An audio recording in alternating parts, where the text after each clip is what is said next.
Welcome to As the Story Grows. I'm Brian Patton. Today we welcome Across 5 April's vocalist Brandon Mullins to the podcast. I want to give a huge shout out to Alex Villarreal for suggesting the podcast to Brandon. Brandon chats about moving around and trying to find a home, getting into hardcore, how he came to join Across 5 Aprils, the band's experience with Victory Records, reuniting, and a lot more. This conversation was tons of fun, and I'm grateful Brandon reached out to me. Thanks so much for checking out this episode of As the Story Grows. If you're brand new to the podcast, welcome. Thanks for listening. You can find links in our show notes or at asthestorygrows.com to our Patreon page, to our mailing list, or to our Discord server.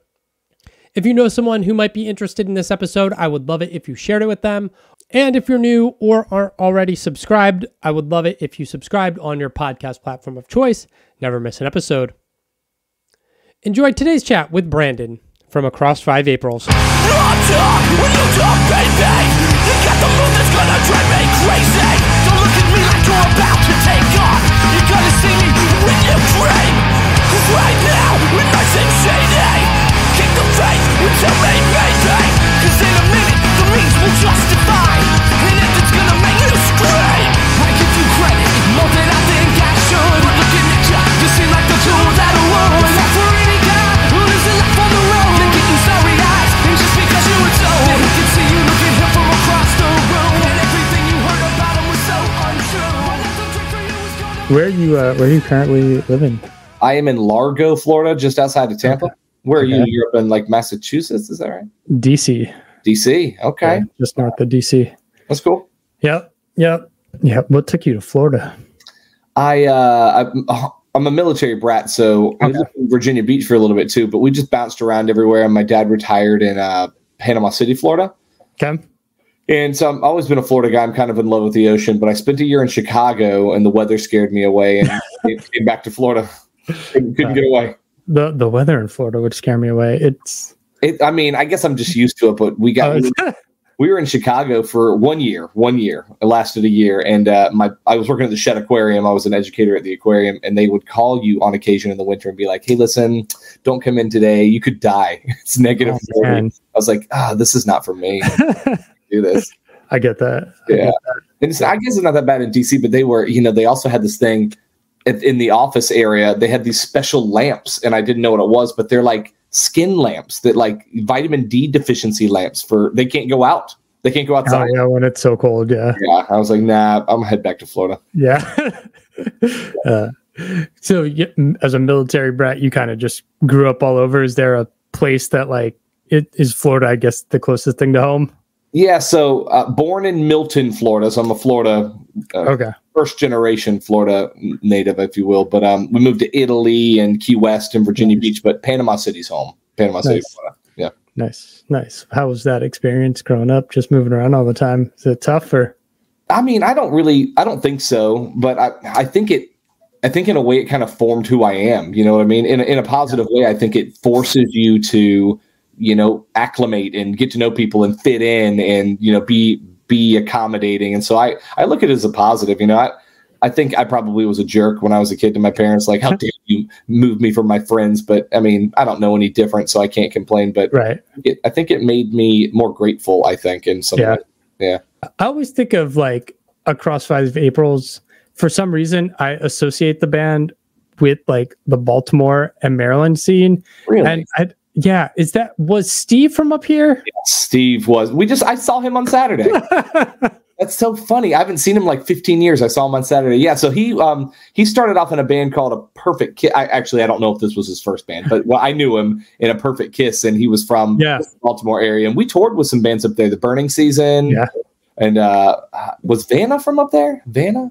I don't remember. But that's we weren't from there, but we had some buddies up that way. And he's playing with a band called Have Mercy right now. Have you heard that band? Oh yeah. They are so good. Yeah, I really hadn't put much thought into them. They are really good. They're on tour with Spill Canvas right now, I think. Yeah, nice. Yeah, that is why I connect the band up here, because I knew Steve from the local scene, and then I remember when he joined. That's funny. Your band, and I've always they're an East Coast band, but you're not.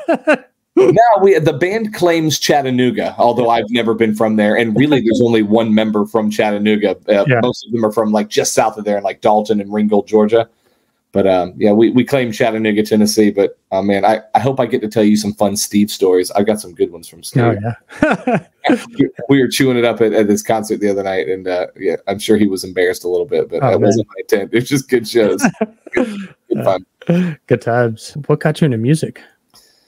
I mean, I think I grew up in a musical household. So my mom was raised in Macon, Georgia, and that's where like Allman Brothers are from, and Little Richard and the B-52s in that area. And so we always had music playing, and I think it just kind of like went into my veins somehow, So always listen to music, and not just listen to music, but all kinds of music. Like my parents, I think were a little forward thinking back in the day, and they listened to so much different music. Now it's a little different. People get in their pigeonhole, what they like, but we listen to everything, So I grew up on like Sam Cooke and the Allman Brothers, as far different spectrums as you could. We listened to some jazz. And I remember, this was funny. My dad, when I was in elementary school, he wanted me to be the best learner that I could be. And he had read some article that said that kids that listen to Kenny G when they do their like make better grades. And there was like 2 years where I listened to Kenny G every day. Oh, man. I loved it. I just thought I was a musical kid, and I think that kind of stuck with me. And I moved from Virginia Beach to Panama City, Florida, and I was trying to fit in, right? I was trying to find my crew, and I, didn't really have an identity in Virginia Beach. The skate shop stuff was up there, was big. So I did that a little bit. And so I was looking for those kinds of people in Panama City. And in Panama City, it was, they were in punk rock bands and, skate scene. And I could sing a little bit. That was my thing. I grew up singing in a musical household, and I did stuff in the choir and, how everybody gets their start. And I enjoyed singing. And I was one of the few people in the Panama City area that could carry a tune. And they were like, hey, you come hang out with us. We'll see if we can fit you in somewhere. So I started managing a band, and then it goes. I did merch for them, and then slipped my way in when the singer was sick, and that it kind of snowballed from there. That's where my first band's from. I don't know if you're familiar with a band called Embraced. We put a record out on Theory 8 Records out of Nashville. Oh yeah. So that was my first band, and it was just great. We toured the Southeast mostly, but we did one California tour and thought we were hot shit. Yeah. You're young. You don't know any better. You're just like, this is the coolest shit of all time. We're broke in a van. Like, I would still recommend that. Like, if my kids grew up and said they wanted to do music, the only advice I would give them is take every show you're offered, everything. Just make it happen. And that's what we did. We were just 5 idiots in a not even a van. We had a Chevy Suburban that we were touring in, and we just went everywhere with it. And oh man, it was the best. But looking back now, I'm not sure how we all survived. Right. We did all kinds of not hateful and hurtful, just dumb stuff. And man, we just thought it was the funniest thing, like shooting fireworks off in the car. Like who does that? Those are like the crazy tour stories from back in the day where people were like, oh yeah, we had 2 buses or 2 vans and we just shot fireworks at each other on the highway. And it's like, that was a regular thing. Yeah. Yeah, we did that a lot. When we got pulled over at one point, and they were like, "Are you guys shooting off fireworks? We're getting reports of fires up and down 231." We're like, "No, that's not. it's not us. Couldn't possibly be." That's funny. How did you then end up in Across 5 Aprils? Did you play shows with them? Exactly. Yeah. So Embraced was on tour, and we played a show with them at. Embraced was on tour with Under Oath, Anne Boleyn's first tour as Anne Boleyn right after they changed the guy 24/7, and Beloved, and we were doing like 6 or 7 dates up to Virginia with them, and we played one at Athens, Georgia, at a place called Tasty World. It was like this ice cream shop with the venue upstairs, and it was awesome. And I met the guys, and they were all really cool, and I think I kind of had a positive influence on them. I think they enjoyed what our band was at the time. And then when Embraced stopped doing stuff, they reached out to me, and I gave it a little spin and enjoyed it thoroughly. And they were about to record a record, and they, needed a singer, and it just worked out really well. Yeah. Was that Collapse? Yeah, that was my first record with the band Collapse. Mm-hmm. Yeah. What was fitting in with them like? I mean, you join a new band, like you had met them, but like, what was that process of writing and recording like? Because like things are so much different now. Like you talk to bands now, and nobody ever hangs out to write songs, but back then you probably were banging it out all together, right? Yeah, well, that's an interesting question because I feel like fitting in with them was easy. You know, I kind of knew them all. And actually, Jason Fields, who is the guitar player, he and I were roommates in college for a little bit. So it was just, you know, I knew him from forever. And when it popped up, it was like, oh, this would be a good fit. Let's do this. But you're right. So I was kind of homeless for a little bit as we were touring and writing and stuff like that with them. And that's how I think that's how my creative side works best. I need to be in a room with these people that I have a musical connection with. And I like it when they kind of experiment and play songs and make noises. And what I do is sit back and listen and I go, hey, could you do this instead? Hey, try that. And then they kind of tweak with they don't really listen to me. Let me just put that out there. Now, they very rarely take my my notes. But when they do, you know, I felt like I was a part of the creative system. So I always wrote lyrics during and after music was completed. It was very rarely like how Chili Peppers do it or something, right? Like lyrics and then put it to song.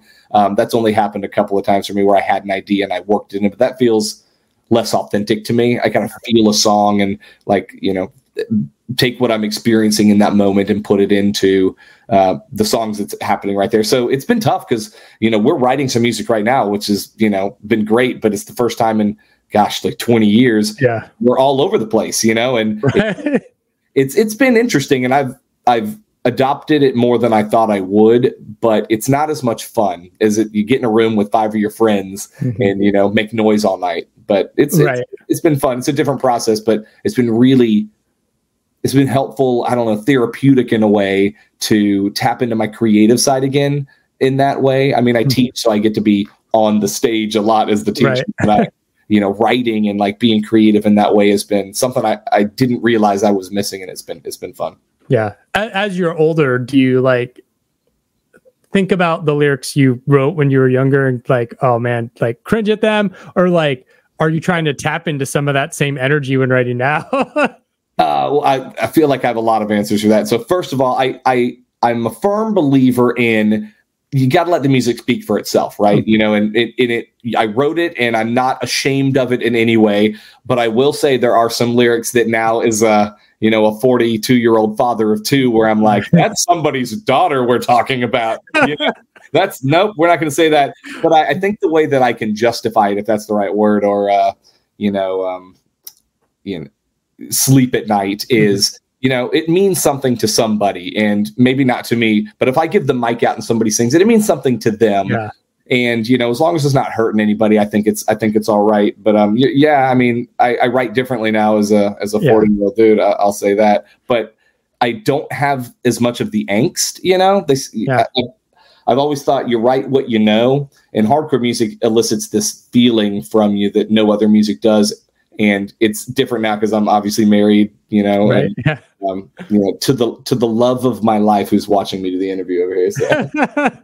But you know, I'm not writing about some girl that broke my heart or you know how mad I am at this thing or this scene. And now I tend to be writing about almost as an author would, like a fictional story about like what if, you know, or what if this was my situation, or what about that person that had this experience and I want their story to be told. So it's a little different, but it's still that same creativity. Yeah. Was it difficult to get those gears running again and getting back into that practice, or were you like a part of you that continued to like jot things down along the way over the years? No, I wasn't that guy, but I was really interested in doing it. Like as soon as the opportunity for us came up, I was like, yeah, I want to do that. But then I had to get in that space, right? That, okay, how is this going to work? And I wasn't resistant, but like I said, like being all over the place is different than being in a room with your friends, you know? So it didn't take me long to, you know, try to figure out how it's going to work. But I don't think I've figured it out completely yet, but that's half the fun, you know? That's half the fun. Yeah.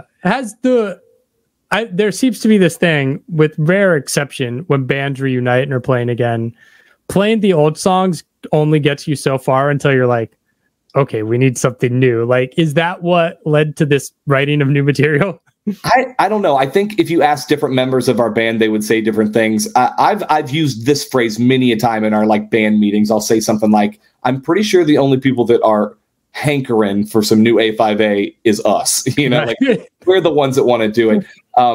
but I've changed my thoughts on it a little bit because I am kind of excited to write. But I don't know what the appetite is for that. But it's fun to do it for me, and what I want from a song and all the lessons that I've learned along the way of like what music that we could make now could be.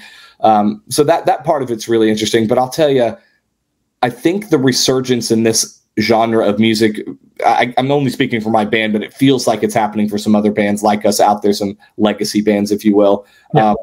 The kids that come out to shows are so grateful, and they are like living a moment of their youth, and that is fun for me. I'm not feeling old about it anymore. I had a little crisis about it a few times, but they'll come and say things like, "Oh man, I felt like I was in middle school again," and I think that's awesome. This world sucks in so many ways, and if I can make somebody forget that, and they sing to a song that we wrote in a basement when we were 20 somethings, that's good. We did something positive, I think.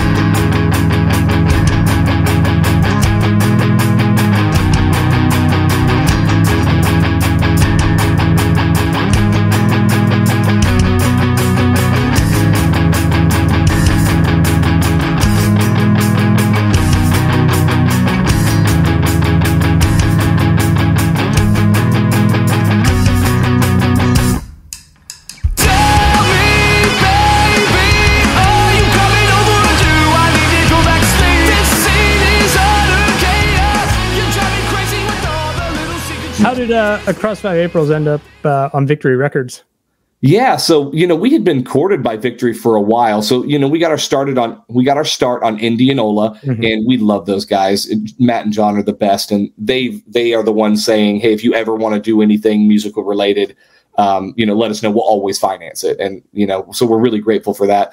We were looking for the next step. Like Indianola would have been happy to put out anything, but they were also like, it might be the time for you to make a jump, and they're just super supportive in every way.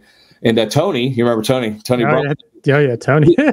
he had actually interviewed the band as I was joining. So Drew and a couple of them flew up to talk to Tony during that time about being on Victory, and Tony wanted us bad. And he made it. I wasn't there for the meeting, but this is what Drew tells me. Drew said that Tony was like, yeah, let's do it. And how do you feel about Eyeliner? Like Atreyu and those bands were blowing up, and I think he had a vision for what we could potentially be. And Drew was not having it. You know what I mean? He was like, not into that at all. No, sorry. And so it didn't come to fruition then, but it wasn't, we didn't burn any bridges either. And then when we were looking again, we were talking to Rise for a little bit. We were talking to Abacus. You remember Abacus? Oh yeah. And Victory came in like right at the we were almost signing with Abacus, I think. And then Victory came in and it was like, no. What do you need to make this happen? We'll make it happen. And, we were young and more impressionable then, and I think we were excited at the prospects of doing something ridiculous like 10 records with Victory, and they just would cast a big net hoping that somebody would see it. And, if we were a day to remember, they could, milk us for what I was worth or get a buyout by some big conglomerate. But, largely our experience with Victory was really positive. I know there's some horror stories in there from a lot of bands, but they were always good to us. One of my favorite memories with Tony was, we had just recorded Life Underwater, and there's a song on that record called In Photographs that kind of sticks out, right? It's different than the rest of it, but we've always been that band. We write what we want, and it's more poppy and it's more fun. And I remember he invited us. We were on tour with Kitty and Dope. Do you remember those bands? Yeah. Yeah. An odd tour. It was an odd tour, but it was fun. We loved Kitty. Dope was not our thing, but they could care less if we were on the tour. But Kitty was great, and they took us around. But we played Chicago, and he was like, "Why don't you come and stay with us? Stay with me." I'll put the band up, and we didn't know many bands that had stayed with Tony. We're like, yeah, we got to see what it's like. Dude lived. I think he's in the Bahamas now, but he has this like warehouse that doesn't look like a house at all. And then you press a button in the wall, like the whole floor moves like a showroom floor. And you come in, he's got like the waterfall, and it's like a shopping mall inside his house. And when we walked in, he was blaring In Photographs on repeat and just straight skanking around the whole house. He did it like 30 times. And he was like, "This has to be the single. This has to be the single." And so he talked us into it, even though we were leaning a different way. But he was just so positive and happy. Yeah. I'm sure a part of that was drugs. I think he was high most of the time, but he would admit to that too, I'm pretty sure. But he was helpful and positive. And you know, our experience wasn't very negative with them. And, you know, when this has been a while ago now, Victory got bought out by a huge conglomerate. I'm forgetting the name of it. And when we tried to like get a hold of them to like, hey, could we have our backlog, a catalog? Can we get permission, that kind of thing? They were very cool, but they were so big. They were like, who are you? And we were like, this little band that's in a part of this package that you bought. And they were like, oh, you know, do what you want. You're all good. We can't find your stuff, but, you know, do whatever you want.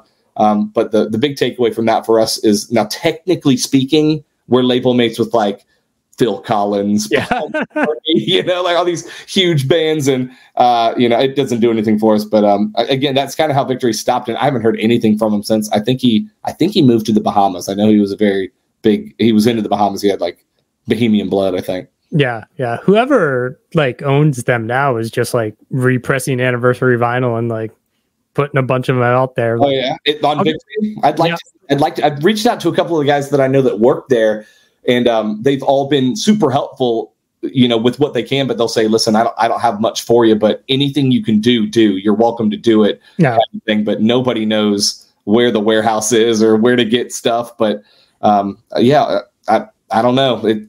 All those bands were great, you know, but more power to them if they're able to get it done. We haven't figured it out yet. Yeah.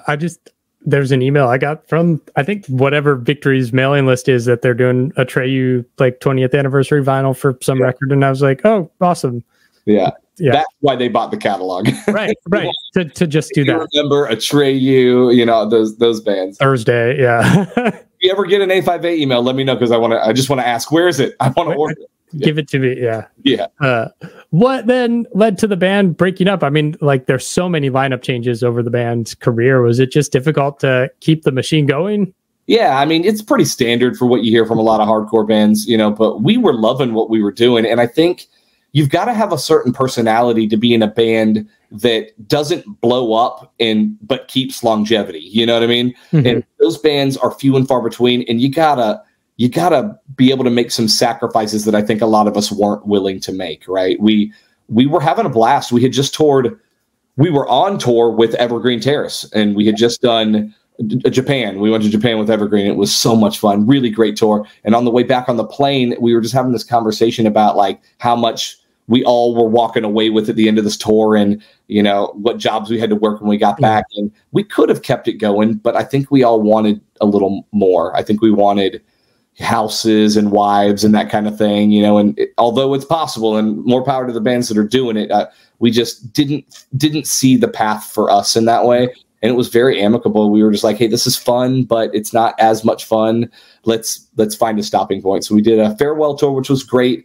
And then we did a couple of reunion shows just for fun. And then when the Furnace Fest rolled around, the first one in the Resurgence, they had asked us to play it. And, you know, we love those guys, and they've always given us some opportunities. We were like, sure. And it was a really big show, you know, and I think there was like 5,000 or 6,000 people at our set. And we were, hey, there might be something to this, you know, let's give it a shot. So now we just kind of use it as an opportunity to hang out with each other 4 or 5 times a year and go play with bands that we love and friends of ours, and get our families together. So it's many vacations throughout the year, which is great. Yeah. Yeah. And we kind of get the best of both worlds too, you know, like there's still, these shows are a lot of kids want to come out to these shows because they know they don't happen very often. Whereas when we were touring full time, you know, you could see us any time of the year really. And the urgency wasn't there to see us, but now you might only get to see us 3 or 4 times a year. So they're bigger shows. They almost always sell out, and, you know, kids are just having a good time, and our families get together, and my kids play with Drew's kids. And you know, that's the best part. Yeah. You can kind of pick and choose your dates when you want to, you know, we'll do a string of 5 shows here and just pick your bill with, you know, other bands doing the same thing, right? Like the musical landscape has shifted so far that makes it easier, where you're just like, why the fuck can't we make music and play a few shows? Like, who's gonna stop us? Yeah. We've had a lot more power, if that's the right word, a lot more sway. I think we can be a little bit more choosy, which is great, because we get to play a city we want, to see certain people we want, and, you know, it's on our terms, which is great, because we all know that when it's done, we're going to go back to our regular lives and be able to pay the bills. You know, this is just a one-off for us. That's a lot of fun. Yeah. And I think people in my demographic that kind of grew up in the hardcore scene are loving that little resurgence, you know, this little like nightly escape, and they get some place that, you know, brings them some moment of nostalgia. And I mean, I can relate, you know, when Furnace Fest came around, I was stoked to be on the bill, but I wanted to see all those bands, you know, relive my youth a little bit. That was the soundtrack to my high school, you know, and, you know, made me feel young and invincible again. Yeah. Yeah. When the original lineup of the band reunited and was doing A Tragedy in Progress, like, did you guys have any ill feelings, or were you just like, awesome, like, good for them? No, not at all. Huh? And you're talking, I'm pretty sure what you're talking about is the original lineup got together and created a new band called A Tragedy in Progress. And it was all the original members and Steve, the original singer. No, we've always been close. You know, they did 2 records. I sang on both of them. I did guest spots on both of them, and we would always get together. And I feel like, you know, there's 2 different kinds of people in the world, in my opinion. There's those people that think, okay, there's a pizza on the table. How much of it can I get so you don't get any? And then there's people that go, there's enough for everybody. Take a slice of pizza. And it's a dumb analogy, but we've always been those. There's plenty of pizza. Help yourself, you know. And we've always been supportive of each other's endeavors. Every time somebody joins a little band or starts something new, we've always been each other's biggest supporters, and in some ways try to give whatever notoriety A5A has to those bands to give them their head start. I mean, life is short, man. I hope people get to do what they want to do. So I was super stoked for them, and that stuff is good. That Mechanical Weather, that record's really good. Really good, yeah. You know, it's funny. There's a song on that record. Oh, Jason's going to kill me. I can't remember the name of it. I think it's called Takeoff Part 2 or The Landing Part 2. They did this bridge where it was about a plane crash, and the last one is like the falling of the plane. And when I listen to that song, it's the only song I've ever been jealous that I didn't have a hand in writing. And I'm like, I can't, because I know you guys. We could have written it. It could have been me. And Steve killed it. He did a great job. And it's just, you know, it's not even it's a stripped down kind of slower song, but I wish I had something to do with that song. It's really good. But I was always proud of those guys. And I never did get to see them live. They didn't play a ton of shows, but those records are solid. Yeah. When the band reunites kind of to do these one-off shows or for Furnace Fest, how did the lineup come together? How did you guys choose, like, what era or iteration of the band was? Yeah, that's a great band. Yeah, well, I'll tell you, I hope this doesn't sound selfish at all. Steve and I are friends. You know, we're all on a group thread together. We chat all the time. But when he left the band and I took it over, I became the front man, and I have been for 25 years now. You know what I mean? If you think about it from that perspective, Steve started, you know, he didn't even really start it. He came in and did the first record with them. But, you know, like, I've been in the band way longer than Steve was. Yeah. So when that came to pass and the guys were reaching out and talking about, like, what should the lineup be, you know, Zach, who we kind of we think of Zach as the godfather of A5A because he's been in every iteration of it. Yeah. You know, his thought was, no, Brandon's the front man. He's never left. You know, he's always been that guy. And, you know, he should always be the first one we think about. But we always invited Steve to be a part of it, and he didn't come to Furnace Fest, but he did some songs at, like, a reunion show and stuff like that. So everything's amicable. But I've always viewed myself as I'm the front man, you know, and you know, I am, and I have been for forever. And I think it felt pretty natural, to be honest with you. Nice. Yeah, and we reached out to everybody. You know, we talked to Josh, who was very supportive, but he's in Oregon or Seattle maybe, and he's like, nah, I'm not interested. You know, you guys do your thing. Yeah. And Adam up, you know, he's up near you now in Jersey, I think, and you know, he was very supportive. He's like, no, you guys do your thing, have fun. He's crushing it at his job, and he owns this. He's a part of this really huge corporation, and they do really big things in the hardware space. So, I mean, they were just doing their thing, and Steve was super supportive. You know, every now and then we get offered these shows. We got offered those Dead to Fall Evergreen Terror shows that happened not too long ago. And we couldn't do it because Drew had some stuff going on, which is fine. You know, we always want to make sure everybody's, but Drew's first words were, hey, you know, Steve could do it, right? Steve can do it. Just ask Steve to do it. Yeah. And we didn't ask him for whatever reason, but you know, I think that's the way that we tend to view it. Yeah. You know, whoever, you know, next man up kind of mentality. You know, I say that, but if they were going to get offered a show that I couldn't do and they wanted to replace me, I'd probably feel hurt. I'd be like, I'm the front man. Yeah. You guys did the Furnace Fest. You're writing new material. Is this just kind of open-ended? Like, the band will go as long as you feel you guys are all up for it at this point? I think so, man. Yeah. I mean, we're getting older too. That's a piece of it. I don't know how long it'll last from that regard. But we're having fun, so I think right until the wheels fall off. Right? We had this a good friend of ours. It works out in California, and he was coming to some shows, and we, at the first couple of ones we played, getting back together, we were like not nervous, but in our own heads about it, like, what's it going to sound like? Is it going to be okay? And he made this comment that all of my favorite bands are reuniting, and they're always awesome. They just sound more old and gravelly. And I was like, yeah, that works. Now, so I think we're just going to try to do is we're being intentional with the shows we pick, right? So we're not doing everything, but if we get a show that makes sense, that sounds like fun, we're going to do it. And I think we've got 3 shows booked right now that we've announced that are going to be fun. We've got Pensacola next weekend. Wow. Next weekend coming up. And we're doing the Glory of This reunion show, right? They haven't played a show in over 20 years, and, they're good friends of ours. They invited us back, and I think that's going to be really fun. And, Pensacola is right next to Panama City, so that's my stomping grounds. And, that's just going to be a ton of fun. And our buddies in the Showdown offered a couple of shows with us in the lead up to Furnace Fest, because they're calling it quits officially, is what I've heard. So, we get to play a couple of their last shows, and we just love those guys. And, any chance to get to hang out with them is a good time. So we're playing Johnson City and in Knoxville with them in October. And, I'm just looking forward to hanging out with friends, Yeah, that's cool. I just listened to an interview with Sean from Coalesce, and they were talking about like Coalesce reunion, and he's like, I'm watching Agnostic Front and Sick of It All, and those guys are in their 60s, and I'm like, 50's not too old to be in hardcore band. You're just like, yeah, do it. Like, let's bring it back, run it back. I'm right there with you. I remember thinking, it sounds cliche, like, oh man, 30 is old. I remember those days, but now that I'm 40, gosh, that sounds strange to say. It's not that old, and I mean, I remember the old heads when I was in the scene early on, when I was coming into my own, and you see those older guys and you always kind of gave them the side eye, but they come from, a long line of bands that have been around way before us. And, know your roots, son. So it's fun to be the band on the bill that you hear the young guns now saying things like, I look up to them, I listen to them. And, I think it's cool. I'm embracing it. I'm letting my gray come in everywhere. I'm very good off my porch, and it's okay. We're all getting older, and it's a good thing, I think. Yeah, I love it. My favorite is when somebody will come up and say something like, I listened to you in middle school. Oh, this is my son. And they're at the show, and they're like, oh, music and stuff. Or, somebody online was messaging me the other day. I thought it was great. And he was like, I'm introducing you to my daughter's fiance. Yeah. I'm like, oh man, that's a next level thing. Generational music kind of stuff.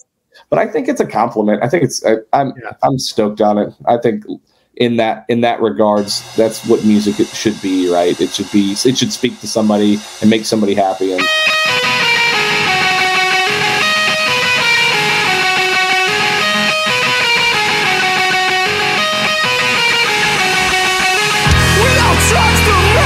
to the top of the hill, I'll make you proud with my very first kill.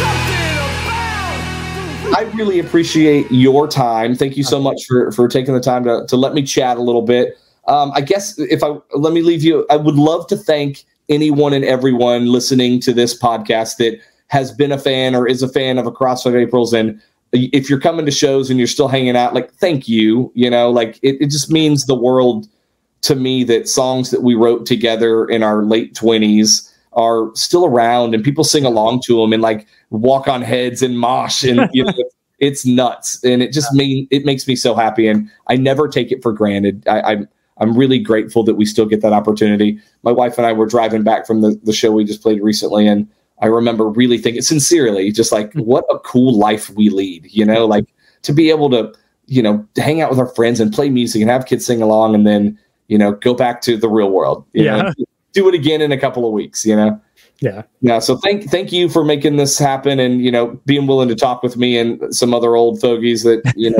play music on occasion. And now if anybody ever wants to come out to a show and hang out or talk, I'd love to meet you. I really enjoy talking to anybody and everybody that wants to. Yeah, man. Thanks for reaching out. I appreciate it. It's always great when people reach out. Like, that's how this happened. Somebody messaged us on Instagram, and they were like, the only thing that's missing is you need to talk to as the story grows. It's my favorite podcast. And I was like, all right, give me an email. Nice. When can you show me their email? And he found it in like 10 seconds because I'm old and I can't find stuff. He was like, here it is. And I messaged you and you were super accommodating and I appreciate it.